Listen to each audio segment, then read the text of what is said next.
Morning everybody, Phil Henry here from the Capricornia Chamber of Commerce. It's Wednesday the 22nd of January. Just checking his watch, I'm here with Jason Foss, President of the Chamber, and he's just confirmed that it's Wednesday the 22nd of January. I was going to say, we actually remember to check the date before we start. Yes, and then you got the month wrong. You got to get it right. Should we do that again? It's definitely January. No. Right. No, that's staying in. Okay, good. And it's over to him to talk about stuff that we want to talk about on behalf of the Chamber. We do have stuff to talk about. Over the last 6 months, maybe a bit more, maybe 12 months, there's been quite a lot of change to IR and HR legislation.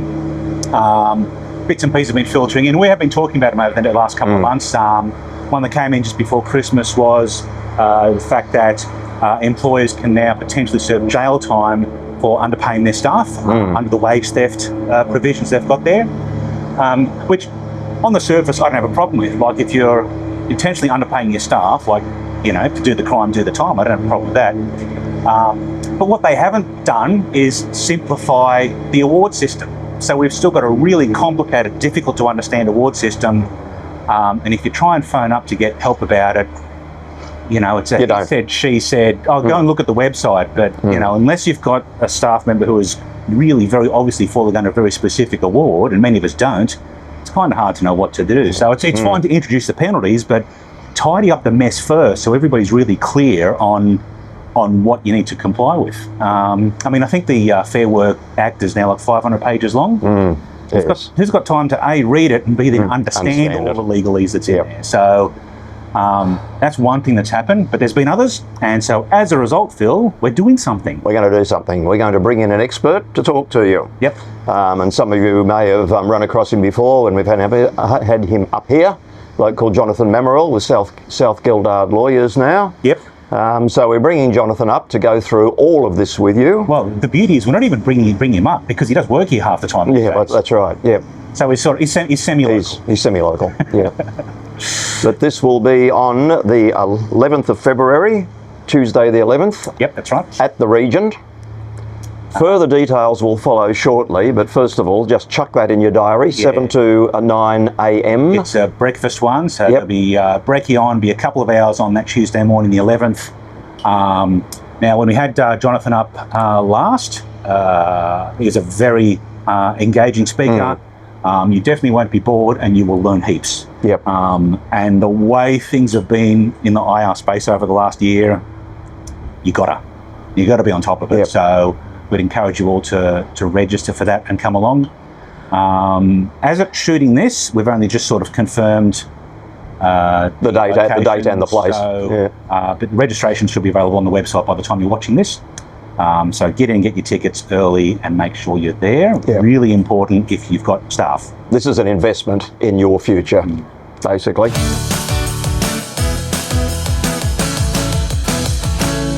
A while back, the Central Queensland Industry Collaborative, or CQIC, was working, I guess, at the higher level to advance some more, strategic projects in the pipeline for the region, just to keep employment and money and things bubbling along. And that responsibility for that, I suppose, has now come under our umbrella a bit. And Phil, you've got some news and some updates of that. Well, that's it. We haven't had any really activity in that space for a while for different reasons. But as Jason says, the Chamber's picked up most of that work. So we're now going to continue. So where we'd got to basically was a list of 50 infrastructure projects.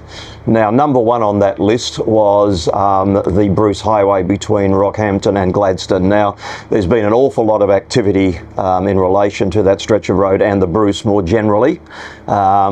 So we can probably, if not tick that off as done, at least tick that off as highly recognised. But we know there's money for the Bruce generally, and that was a great announcement to hear. We just need to make sure that, like the Bruce Highway is a long highway, we get a bit of it here. To make sure that we get a bit of a slice here. Yeah. But what we've really got is another 49, if you like, listed projects, and we need to do a bit more work on that to actually get some more prioritisation into that list. So we do have a federal election coming up. It's probably a little bit late for what might be number 2 or 3, but this is all about long-term investment in the region in terms of the infrastructure we need. So it's not going to be a waste from that perspective, if I can put it that way. So we'll be holding another session. It will be about mid to late March. We just discussed this last night. So once again, nothing for you to put in your diaries at the moment, but certainly to be aware of it. Now, I have to say, just so that nobody's under any illusions, this will be an invitation-only event. Basically, the people that we had when we were doing it under CQIC, that was all invitations. We had mayors, we had all sorts of people along to that who need to be there again, and also members of the chamber. So if you really want to sort of, in a sense, broaden your horizons a little bit, I guess, if I can put it that way. Be a part of what happens in the future. And be a part of it, and an input into what we need for this region for the next 10 to 20 years, really. So this is just an initial advice about that. Keep your eyes and ears open, as I know we all do. And we will have more advice to you shortly about that. But that's going to be another very useful piece of work. We don't want all the work that was done over the last 4 to 5 years just to lie fallow. It needs to be worked on. Yep.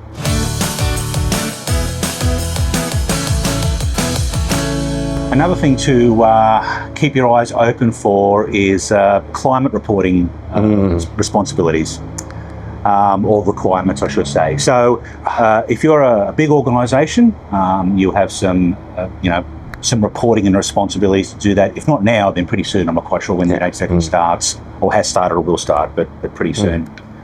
And for your average small to medium business, that's probably not an immediate concern, unless you're part of that supply chain. So if your business relies on working for any of the majors in the area or any big organisations, expect that in order for them to comply with their climate reporting requirements, they're going to require some inputs from you as part of that supply chain. Yep. So unfortunately what this means is more paperwork and red tape and policies and procedures. But yeah, just I guess if you start thinking about that now in terms of what climate reporting responsibilities that you may be able to do, I suspect that there's probably going to be some kind of workshop that we run in the future if there's demand for it. So if you are concerned about this or want to learn about it or make sure that, figure out whether you're compliant or not, reach out and let us know. If there's demand to run a workshop, then we will indeed run one for you. So watch this space about that. Yep.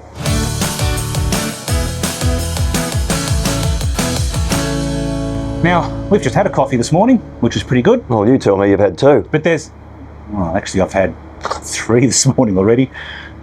It's 11:30. Keeping business running by caffeine injections. I've normally got 4 by now. But anyway, our January coffee is on the 29th. Yep. Last Wednesday of the month, and that's at Vector Health in Rockhampton this time. There was a bit of confusion there. It was going to be a Pern, and then it's been moved to Rocky. So it's Vector Health. But if you didn't know it had been moved, then don't worry about it. It's in Rockhampton.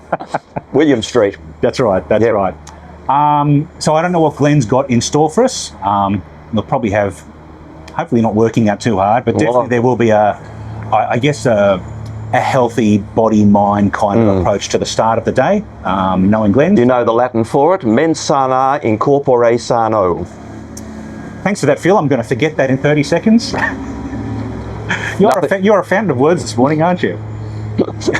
Words that nobody needs. which is not terribly unusual. No. So if you haven't registered already, 29th, which is Wednesday of next week, is the time of shooting this video. Make sure you are there. It should be a really good morning. Yep, register and don't forget to specify your coffee. Absolutely, so we can get them ordered and get them delivered in time for you. Yep. And while we're on the topic of coffees too, we've got a bunch of sponsorships lined up for the year, but there are some gaps. So if you're keen to sponsor a coffee morning, all you really got to do is pick up the tab, pick up the coffee bill. Yep. So it's a pretty cheap sponsorship, really. Pick up the coffee bill, and you get a bit of airtime on the morning, plus a video. You get to sit where I am. Plus a video in the morning. We'll have a chat with you on video as well, so we can share it around. Now, preference for those sponsorship goes to our gold members. So if you're a gold member, talk to Tanya. Events at capricorniachamber.com.au and let them know you're interested in doing one. doesn't have to be at your place. It can be at a neutral venue if you like, but it's nice if it's at your place, but it depends on your circumstances. So preference to gold members. If you're not a gold member, like if you're a silver or bronze, reach out to Tanya anyway, because if they don't get taken up by gold members, there's still an We'll open opportunity it up for to silver and bronze. Yep. So preferences to gold members, but ultimately if gold members don't take up 12 throughout the year or 11 throughout the year, however many you have, then we can revert back to our silver and gold members if you're interested in doing that. And I know there's already been at least 1-2 other non-gold members express some interest. So cool. Yeah, definitely worthwhile. So reach out to Tanya if you're interested in doing that.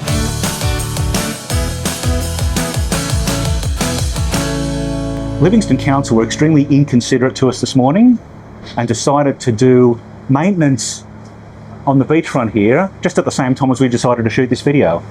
Don't they know who we are? Rude. How rude. So apologies if you can hear whippersnippers and whatnot going around in the background. Coming for you, Sonia. I've got your number. But with all the water we've had lately, it's not surprising. Fair enough. Yep. Well done. We will survive, and hopefully you can hear us okay. Going to be 37 today, I think, up in Rocky, so we'll stay down here today. Do that. We'll see how it goes. Anyway, that's it from us. So it's a goodbye from me. And it's a goodbye from him. I think we got it the right way around this time. It's a goodbye from both of us to all of you. We'll see you next time.